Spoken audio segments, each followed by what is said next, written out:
Vamos continuar nesta manhã a estudar um pouco sobre o livro de Josué. Se os irmãos se lembram da última vez que eu estive cá a partilhar convosco, nós falamos acerca do capítulo 5, momentos antes da conquista de Jericó. Os irmãos estão lembrados quando Josué estava frente a Jericó e recebeu a visita do próprio Jesus Cristo, não é? O capitão dos exércitos do Senhor. E como isso lhe deu força e também lhe deu estratégia para conquistar Jericó. Os irmãos estão lembrados disso? Já foi há algum tempo, mas foi a última vez que falamos de Josué. Então, nós dizemos naquela altura que Jericó seria a primeira cidade a ser conquistada de todas as cidades cananeias e que essa vitória seria uma grande porta para derrotar o resto das nações cananeias. Então, mas hoje nós vamos pegar, no meio desta conquista de Jericó, que foi tremenda, foi uma tremenda manifestação do poder de Deus, nós vamos encontrar uma história verídica de uma mulher. Por isso é que eu não falei na altura, porque ela se encontra nos capítulos 2 e 6. Então, preferi falar primeiro no capítulo 5. Mas agora vamos retomar a história desta mulher. O tema que eu dei a mensagem de hoje é Raabe, a improvável. Não é? Todos nós conhecemos um pouco, mas nós vamos hoje conhecer e meditar mais sobre isto. Então, antes de tomar a cidade de Jericó, Josué envia espias para a cidade para a reconhecer. Vamos ler, abrir em Josué capítulo 2, versículo 1.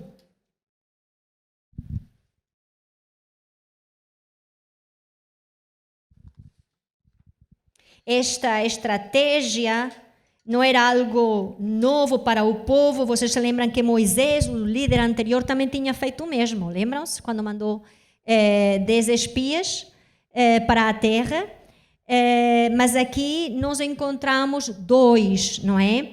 Então, eles foram até lá. Diz assim a palavra do Senhor. E Josué, filho de Nun, enviou secretamente de Sitim 2 homens a espiar, dizendo: Ide reconhecer a terra e a Jericó. Eles, pois, foram e entraram na casa de uma mulher prostituta, cujo nome era Raabe, e dormiram ali. Vamos fazer aqui uma paragem. Quem é Raabe? Quem era Raabe? Nesse momento da história, entra esta mulher, esta personagem, que Deus tinha propósito com a sua vida. Deus tem propósito com as nossas vidas. Deus sempre tem propósito com as nossas vidas. E ficou registrada a história de Raabe no meio disto tudo. Ela era uma prostituta, ou dona de um prostíbulo. E ela sustentava a sua família com a prostituição, que era uma prática relativamente comum naquela época. Sabem?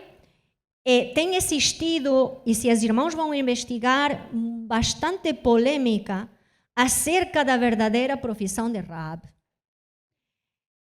Se não sabem, passam a saber, porque alguns afirmaram que ela era simplesmente a proprietária de uma hospedaria, tipo de um hotel, de um hostal, não é? E não uma prostituta.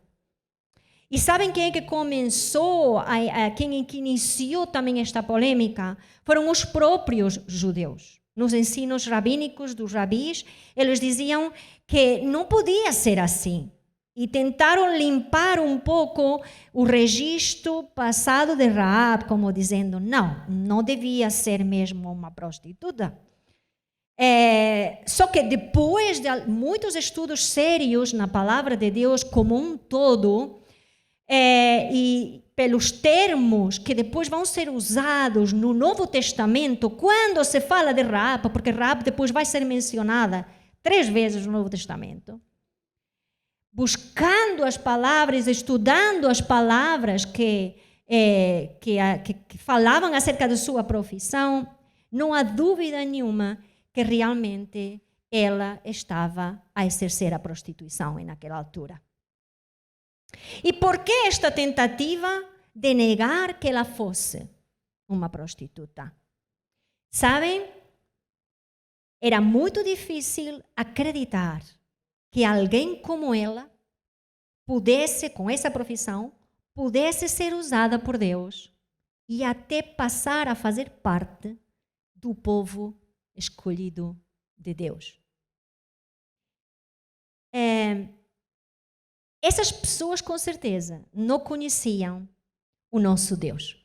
Porque o nosso Deus é alguém que usa e transforma as vidas verdadeiramente e pode usar o mais vil deste mundo, o fraco deste mundo, o frágil deste mundo, para confundir os fortes e os sábios deste mundo.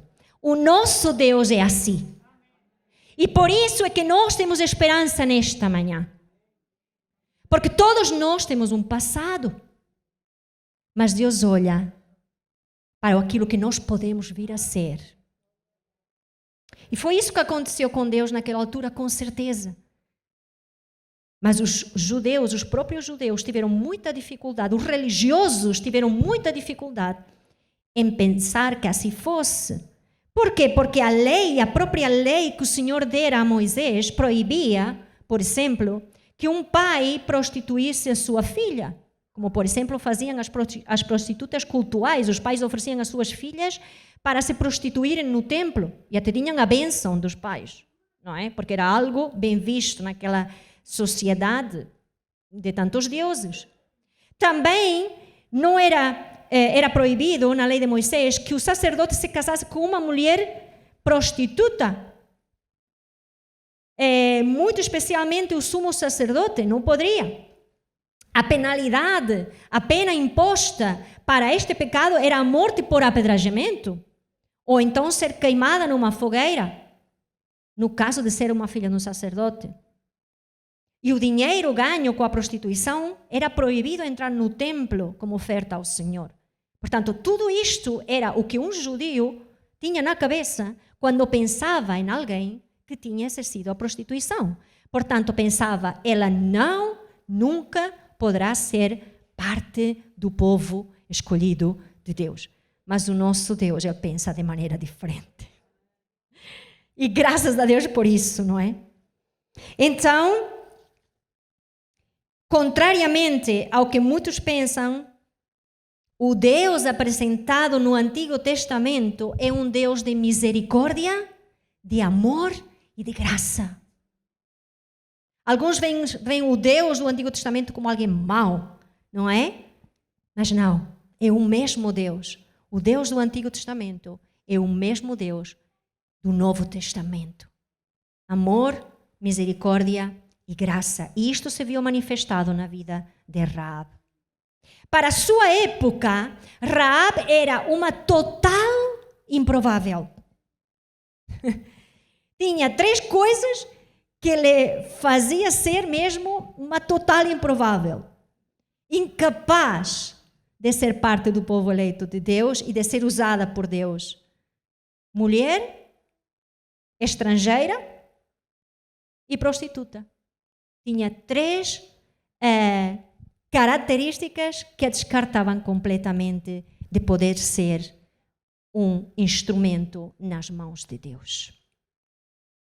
Hoje pode haver muitas razões que nos possam fazer pensar que temos todas as condições aos olhos do mundo e aos olhos dos religiosos para não sermos parte do povo de Deus, para não podermos ser usadas por Ele para trazer glória ao seu nome.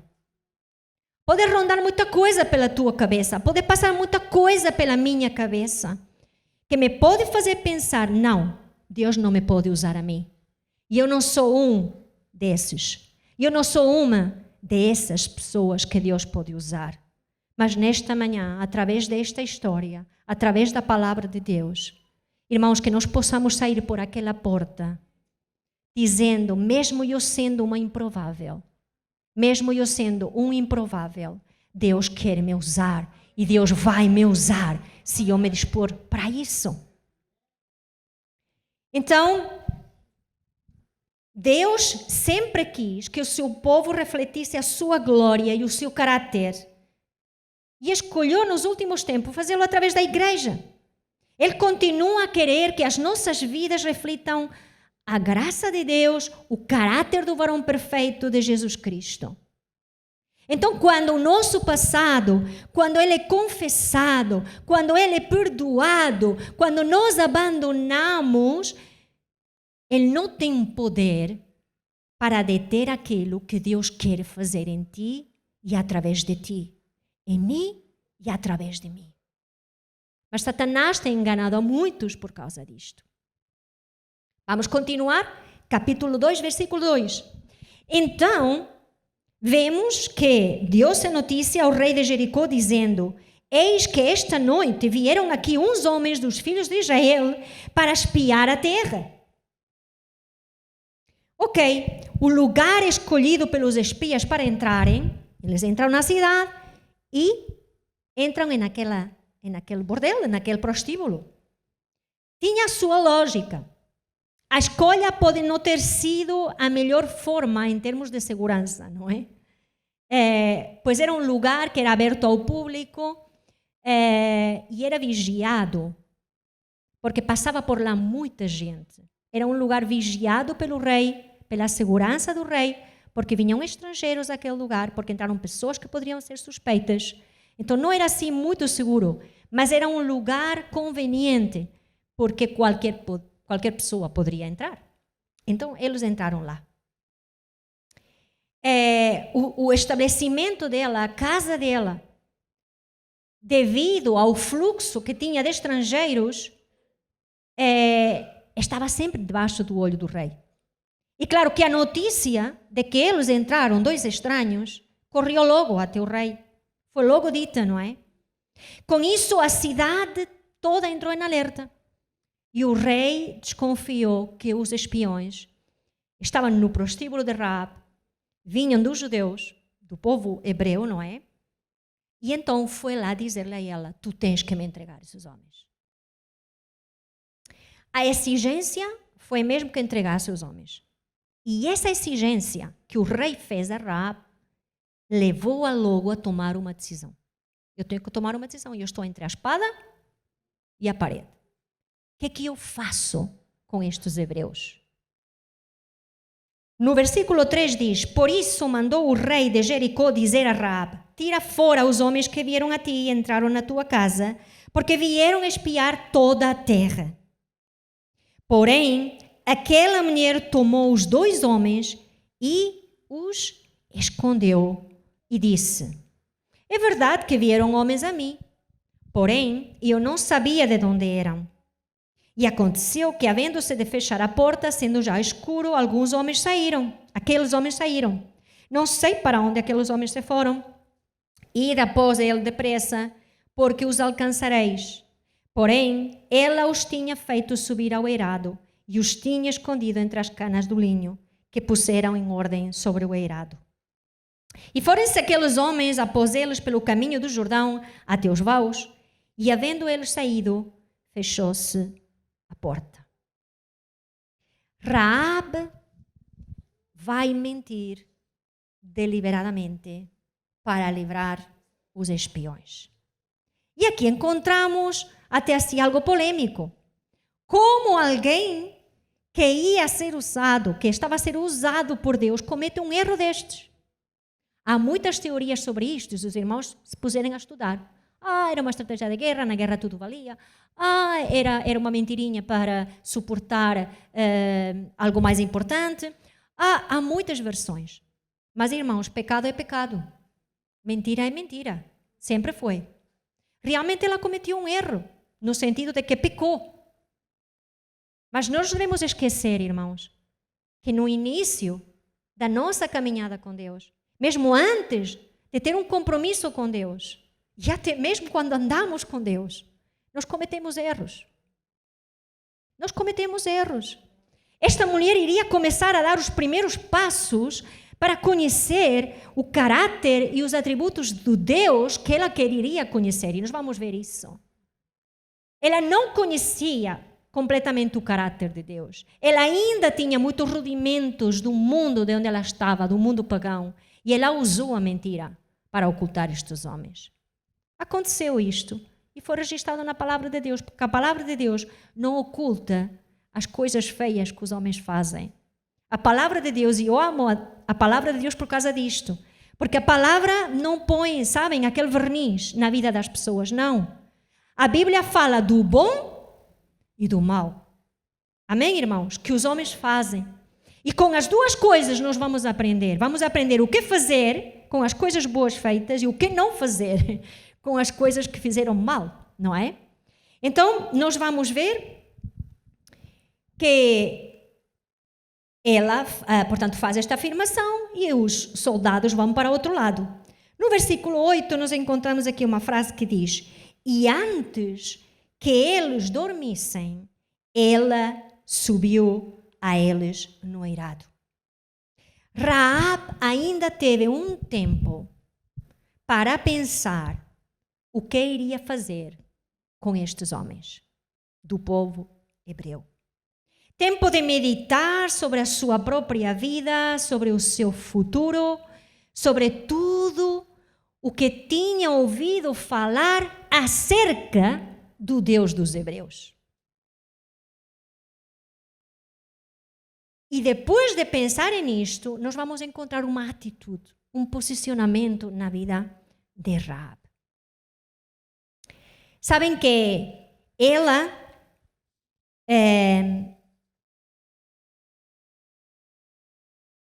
não estava a ver aqueles dois homens como mais dois potenciais clientes que lhe dessem dinheiro para a sua subsistência por mais alguns dias. Olha, vou ganhar uns trocos com estes homens. Não.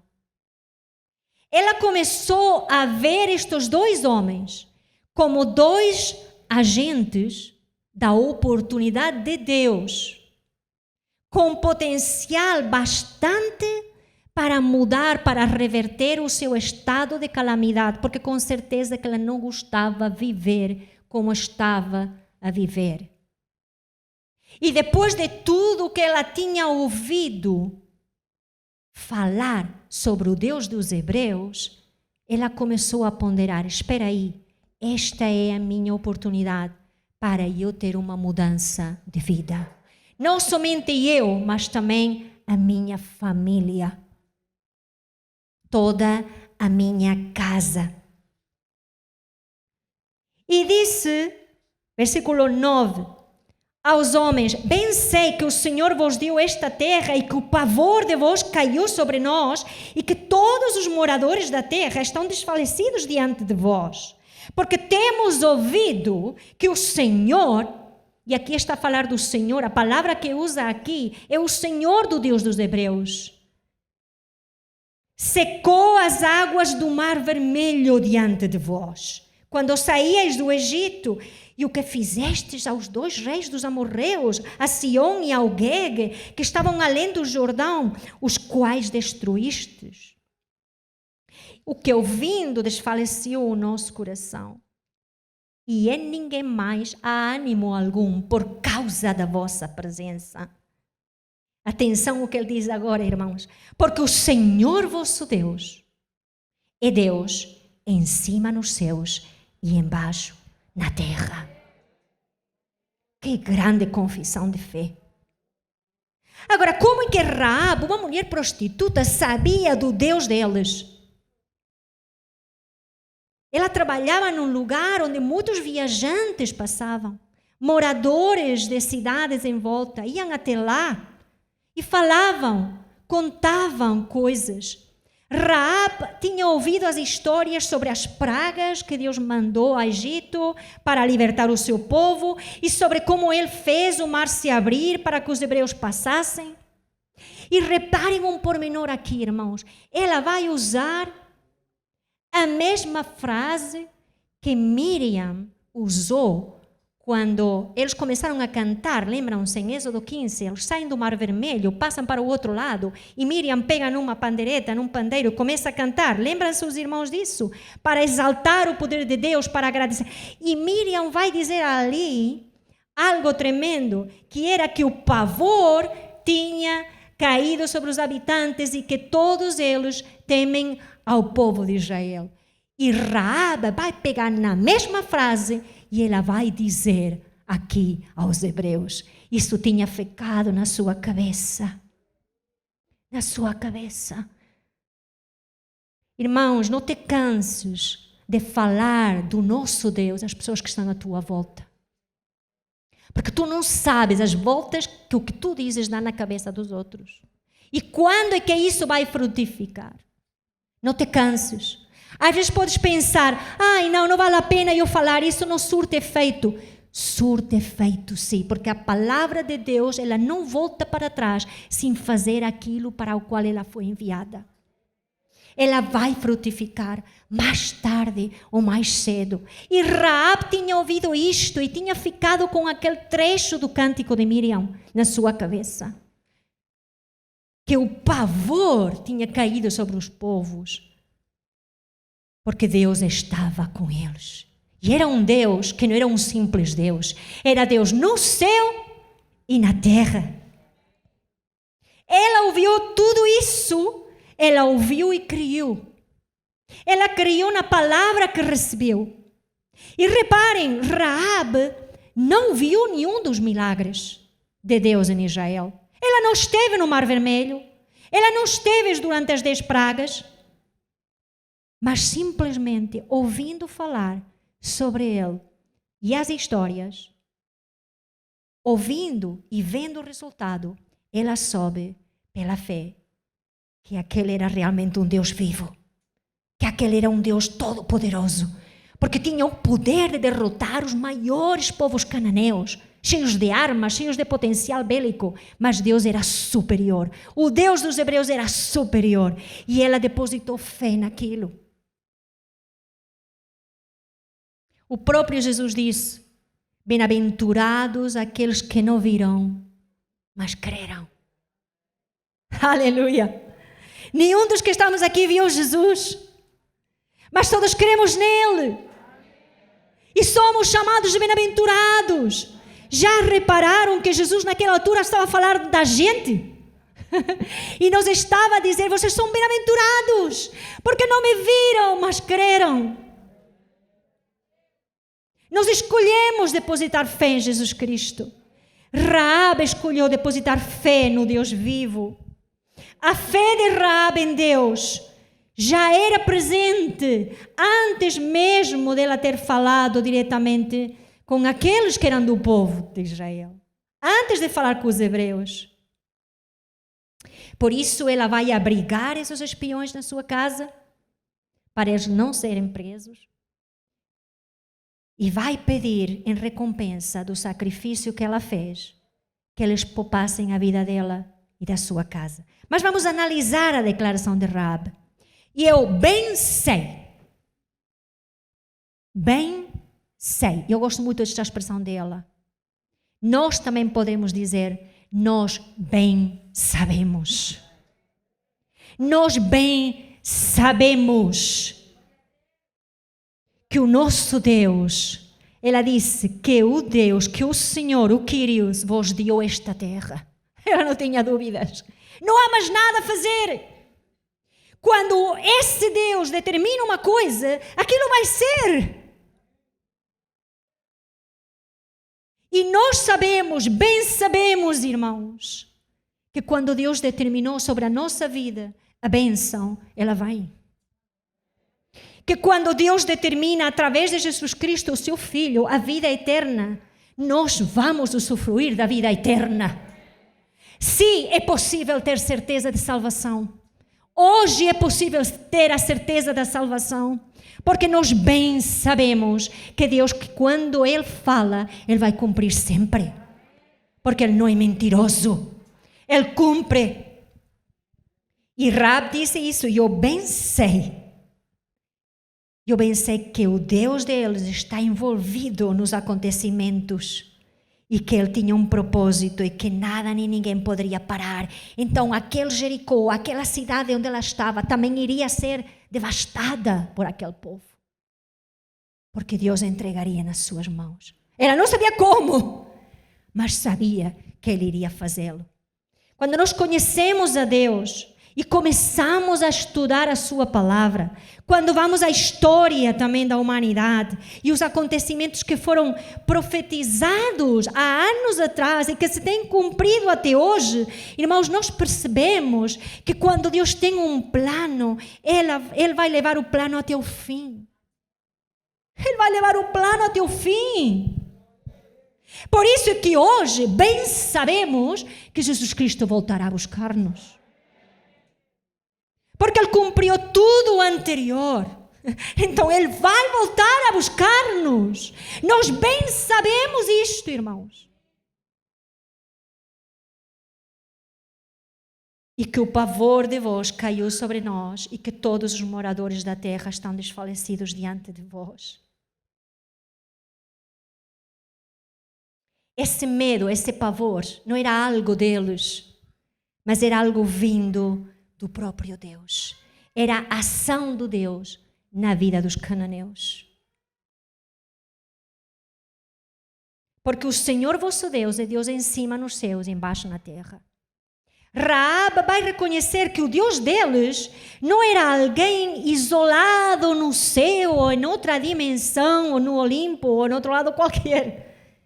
Mas era alguém envolvido com os seres humanos, alguém comprometido com o seu povo, alguém que não iria abandonar o seu povo. Não tinha nada a ver com os deuses cananeus inventados pelos homens, que eram deuses que viviam em outra dimensão, que não se importavam para nada com os homens, que eles tinham que fazer sacrifícios para acalmar a sua ira, mas eles não estavam nem aí para as necessidades humanas. Não era esse o Deus dos hebreus. Era um Deus que estava envolvido com as pessoas. Era um Deus que estava comprometido com o ser humano que Ele tinha criado. Era um Deus que não abandonara o ser humano. Era um Deus que se relacionava. Esse é o nosso Deus, irmãos. Não é um Deus que está isolado ali no trono e não quer saber conosco. Mas é um Deus que nos ama. É um Deus que se quer relacionar conosco. E nós bem sabemos isso. Bem sabemos isso. Raabe depositou fé no Deus dos hebreus, aquele Deus do céu e da terra que ela não conhecia pessoalmente ainda, mas que anelava conhecer. Anelava fazer parte daquilo. Ela queria aquilo para a sua vida. E ela disse, esta é a minha chance. É esta a minha oportunidade. Ela percebeu que era a oportunidade da vida dela mudar. Ela tinha consciência de que nada do que Deus teria ordenado deixaria de ser cumprido. E que a cidade de Jericó seria destruída. Sabem, faz lembrar a decisão perante a qual o mundo se encontra hoje. Ainda hoje é tempo para se virarem para Deus. Antes de que seja tarde. Porque hoje é dia de salvação. Hoje é dia de salvação. Chegará um momento que deixará de haver o tempo de salvação. Hoje é dia da graça. Hoje é dia de conversão. Hoje é dia de mudar de vida. Porque chegará um momento que acabou o tempo. E ela tinha essa percepção. Isto vai ser tudo destruído. Eu vou perder a minha vida. Eu vou perder tudo. Só tenho agora esta oportunidade. Raabe tomou essa decisão, ponderou tudo e tomou a maior decisão da sua vida. Ela pensa em salvar-se a ela e a família, mas reparem, irmãos, com certeza que ela estava muito longe de imaginar tudo que Deus iria honrá-la por causa dessa decisão. Muito longe. Irmãos, quando nós conhecemos a Jesus e nós tivemos a salvação e nós tivemos o dom da vida eterna, Estamos longe de pensar aquilo que Deus pode fazer conosco. Não aconteceu isso com vocês? Eu, quando entreguei a minha vida ao Senhor com 12 anos, eu estava longe de pensar que um dia, por exemplo, eu iria estar aqui a pregar a palavra dele. Um privilégio tão grande. Uma honra tão grande. Entre outras coisas, não é? Mas Deus tem grandes coisas para nós. E eu não estou a dizer que a salvação seja uma coisa pequenina. A salvação é o maior milagre que nós podemos ver. Percebem? É o maior milagre. Mas enquanto estamos aqui, Deus nos quer usar, Deus tem propósito, Deus quer se glorificar através da nossa vida. Muito e muito e muito, na medida em que nós vamos permitir. Então, versículo 12, vamos andando para frente. Agora, pois, jurai-me, vos peço pelo Senhor, que como usei de misericórdia convosco, vós também usareis de misericórdia para com a casa do meu Pai, e dai-me um sinal seguro. Que frase tremenda. De que conservareis com a vida ao meu pai, a minha mãe, como também os meus irmãos, as minhas irmãs, com tudo que têm, e de que livrareis as nossas vidas da morte. Raabe era uma mulher solteira, era uma mulher sem filhos, senão, de outra maneira, teriam aparecido aqui os filhos, não iria se lembrar dos pais, dos irmãos, e não se iria lembrar dos filhos do marido, não é? Era uma pessoa solteira, pela sua condição. Ela tem esta frase que é: dai-me um sinal seguro de que livrareis as nossas vidas da morte.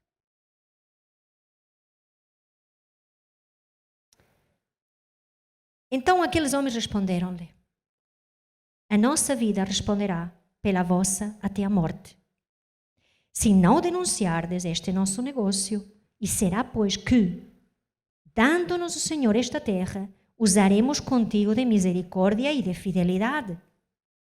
Ela então os fez descer por uma corda pela janela, porquanto a sua casa estava sobre o muro da cidade, e ela morava sobre o muro.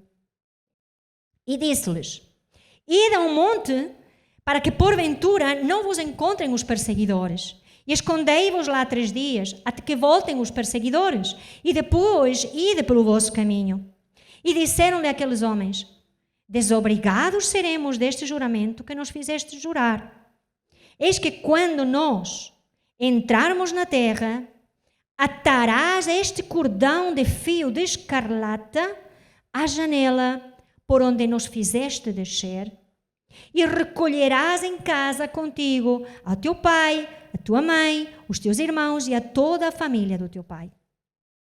Será, pois, que qualquer que sair fora da porta da tua casa, o seu sangue será sobre a sua cabeça, e nós seremos inocentes. Mas qualquer que estiver contigo em casa, o seu sangue seja sobre a nossa cabeça, se alguém puser a mão. Porém, se tu denunciares este nosso negócio, seremos desobrigados do juramento que nos fizeste jurar. E ela, conforme as vossas palavras, ela disse: conforme as vossas palavras, assim seja. Então os despediu e eles se foram, e ela atou o cordão de escarlata à janela.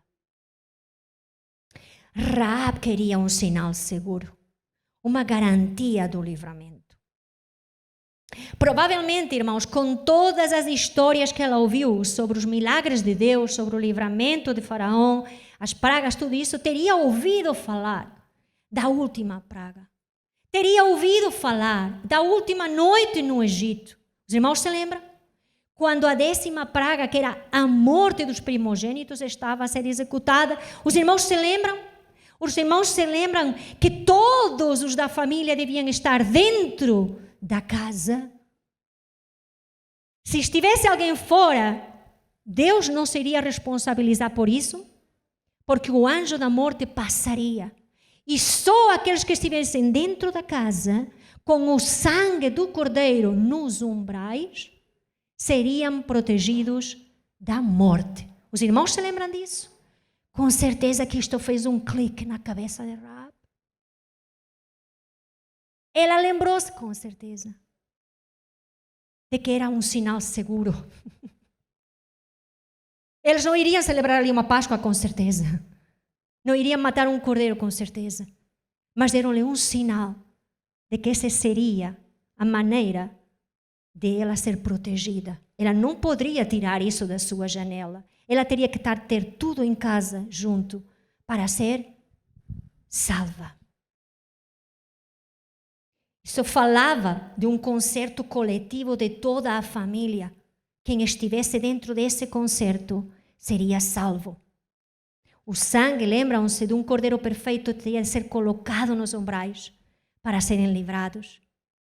Quem estava na casa marcada por este fio escarlate, a casa de Rahab, seria salva. Os israelitas não atacariam aquela casa.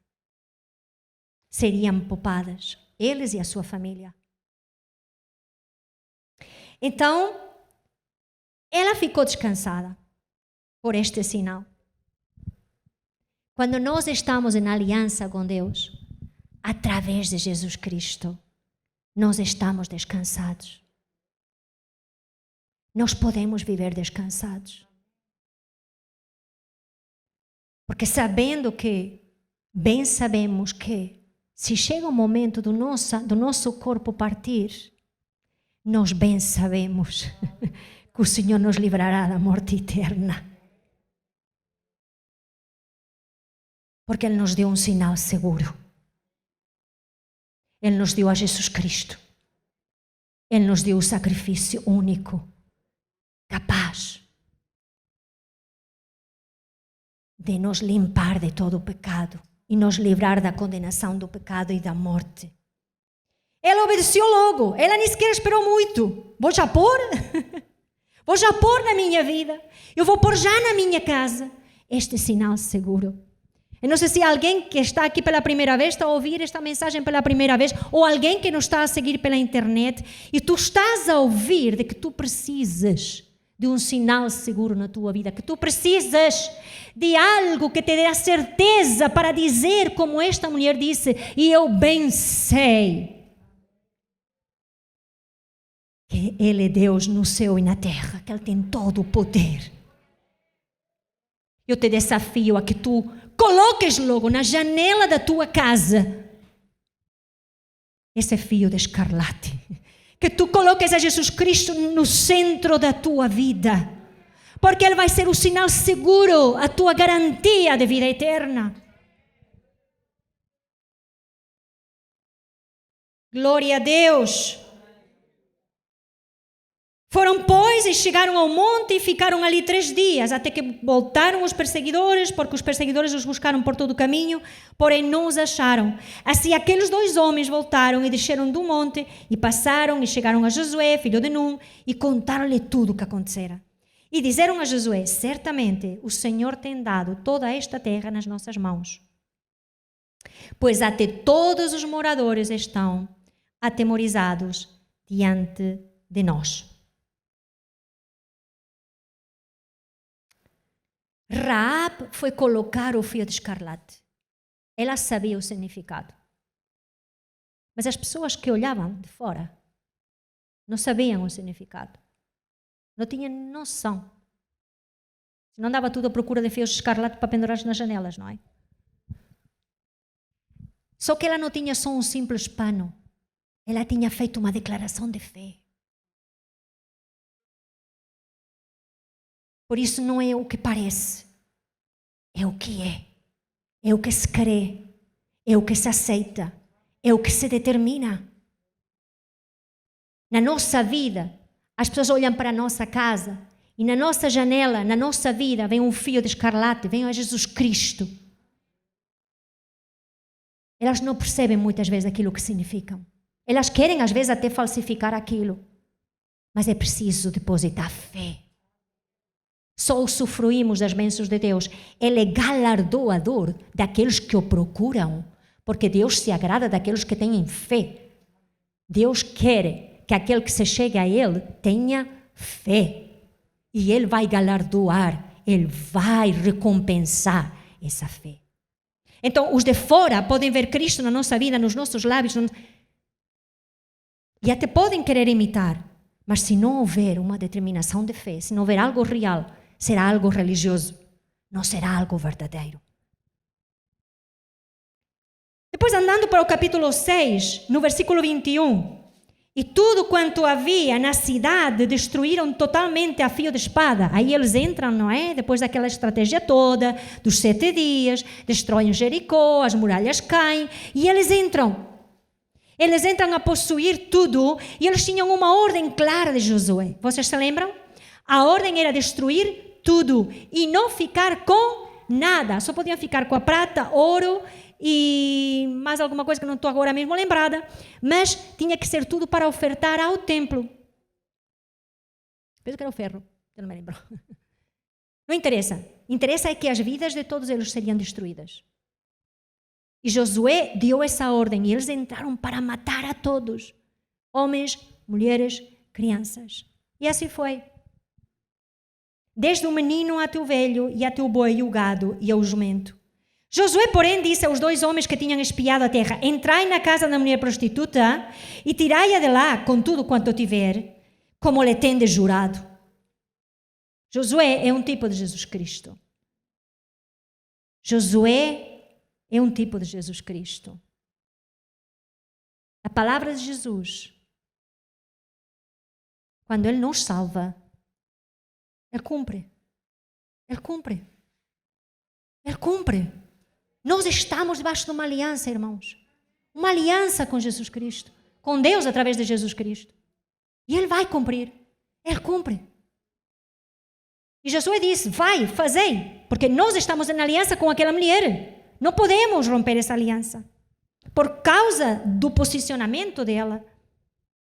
Então entraram os jovens espias e tiraram a Raabe ao seu pai e a sua mãe e aos seus irmãos e tudo quanto tinha. Tiraram também a toda a sua parentela e os puseram fora do arraial de Israel. Porém, a cidade e tudo quanto havia nela queimaram a fogo, tão somente a prata e o ouro, exatamente, está aqui, e os vasos de metal e de ferro deram para o tesouro da casa do Senhor. Assim, deu Josué vida à prostituta Raabe e à família do seu pai e a tudo quanto tinha. E habitou no meio de Israel até o dia de hoje, porque escondera os mensageiros que Josué tinha enviado a espiar Jericó. Então, irmãos, a fé em Deus salvou a Raabe da morte. A fé em Deus lhe vai conceder uma nova identidade, porque ela vai passar a habitar no meio do povo escolhido de Deus. Foi assim que nos aconteceu a nós. Quando nós nascemos de novo, nós ganhamos uma nova identidade e passamos a ser o povo de Deus. Algo que não éramos, mas passamos a ser. Por isso, irmãos, sermos parte do povo de Deus é uma honra tão grande, é um privilégio tão grande. A fé em Deus, reparem, fez dela uma voz profética de que Deus iria fazer o que Deus iria fazer no futuro com o seu povo. O pavor iria cair sobre os povos. O povo do Senhor iria conquistar os povos. Veja lá uma, entre aspas, recém-convertida. Uma pessoa que acabara de depositar fé em Deus foi usada com uma voz profética. E reparem, a fé em Deus fez com que ela fosse usada para a confirmação da vitória para o líder Josué. Porque os mensageiros levaram isto a Josué. De facto, o pavor e o medo caíram sobre esse povo. Nós estão vencidos. Como foi usada aquela mulher? Tremenda. A fé em Deus fez dela uma mulher de legado. E sabem por quê, irmãos? Porque ela vai ficar na genealogia de Jesus Cristo. Ela vai ficar na ascendência de Jesus. Da sua descendência. Porque ela depois vai casar com um hebreu. e da sua descendência vai vir Jesus Cristo. Alguém que nem era povo. Alguém que não reunia nada. Uma completa improvável. Ela foi aceita como parte da família do povo de Deus. Ela foi adotada como povo de Deus. Uma prostituta ou alguém que exerceu a prostituição entrar na genealogia do nosso Salvador. Uau! Já viram por que os judeus não querem dizer isto? E dizem que era dona de um hotel?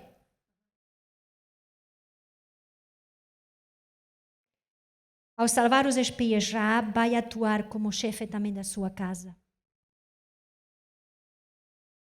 Isto é muito importante. Aquilo que nós determinamos com a nossa casa. Então ela começa triplamente marginalizada, como mulher, como cananeia, como prostituta, mas passa para o centro da história, e nesta altura, como portadora de uma mensagem divina. Que coisa tremenda. Raab é mencionada no Novo Testamento 3 vezes, irmãos, e já estou a concluir. Em Mateus 1, quando é descrita toda a genealogia de Jesus Cristo, ela está lá.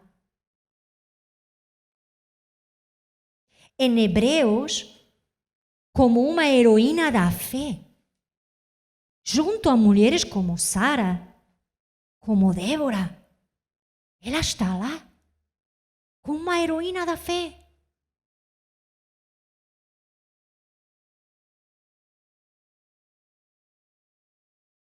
Vamos ler Hebreus 11, 31.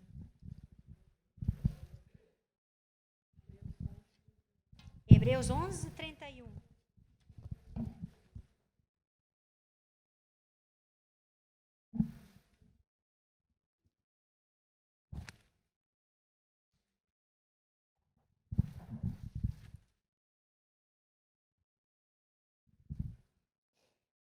Que diz: pela fé, Raab, a meretriz, não foi destruída com os desobedientes, porque acolheu com paz aos espias.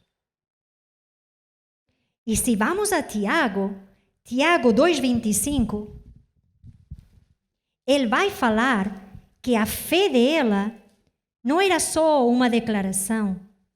A fé dela foi manifesta através de obras. Ele disse que ela não simplesmente falou, mas agiu. Reparem.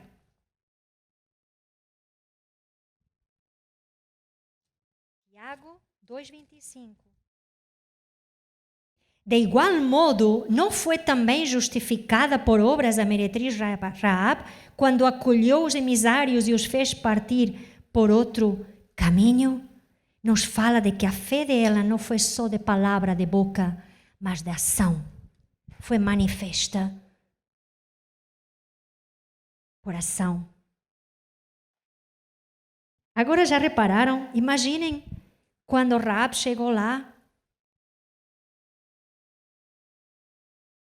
acima, não é? Passado um tempo se encontra com Débora. Antes Sara já estava, imagino eu, não estou aqui a cotejar cronologicamente, mas aquelas mulheres, algumas delas com uma caminhada muito firme em Deus, e desde o princípio, mas havia outras. Acham que elas iriam olhar uma para a outra como se fossem inferiores ou superiores? Não. Vamos a falar de mulheres, mas podemos falar também de homens, a mesma coisa. Deus não está limitado pelo nosso passado, irmãos. Não está. Para nos usar no presente e no futuro. Porque quando existe uma confissão de fé e uma vida em concordância a essa confissão, lembra-te disto, fé e obras, não é? Concordantes com isso. Deus vai se glorificar. haveria muitas pessoas em Jericó que teriam ouvido também essas histórias. Aliás, se o pavor caiu sobre eles, é porque também conheciam alguma coisa. Mas de todos os habitantes daquela terra, só ela depositou fé e decidiu mudar de vida. Deixar de servir aos deuses cananeus para servir ao único Deus verdadeiro e todo-poderoso, Deus do céu e da terra. 1 de Pedro 2, 9, 10, e eu vou concluir com este versículo, diz assim: Mas vós sois a geração eleita, o sacerdócio real, a nação santa, o povo adquirido, para que anuncieis as virtudes daquele que vos chamou das trevas para a sua maravilhosa luz. Vós, que em outro tempo não erais povo, mas agora sois povo de Deus. Que não tinhais alcançado misericórdia, mas agora alcançastes misericórdia. Somos nós, queridos. Somos nós. Somos nós. E porque agora somos povo de Deus, a nossa identidade mudou. Aquilo que a nossa história conta de nós, aquilo que a nossa história diz que nós éramos, já não somos. Já não somos mais. Agora somos povo de Deus. Nada do que aconteceu atrás pode impedir que Deus te use. Eu não ouvi nenhum amém. Mas eu acredito mesmo nisto que acabei de dizer. Nada do que aconteceu lá atrás na tua vida pode impedir de Deus usar-te. Nada. Oh, Ana, mas é que... Nada. Pode não te usar da maneira em que tu pensavas ou tu querias ser usado. Mas que Ele te vai usar, vai. Só tu é que podes dizer que não. Não interessa o que aconteceu, não interessa. Interessa agora, irmãos. O dia de hoje. O que podemos fazer hoje? O que Deus pode usar-nos hoje? Hoje. Ah, mas é que eu antigamente... Deixa o antigamente. Ah, mas eu fui usada, mas nunca mais fui usada neste... Não importa, se não és mais usada naquilo, pensa que Deus te quer continuar a usar. Deus quer usar-te. Não é que os homens se usem de ti. Não. É deixares-te usar por Deus. Porque Ele quer se glorificar através de ti. Mas tu tens que abraçar isso. Tens que abraçar isso.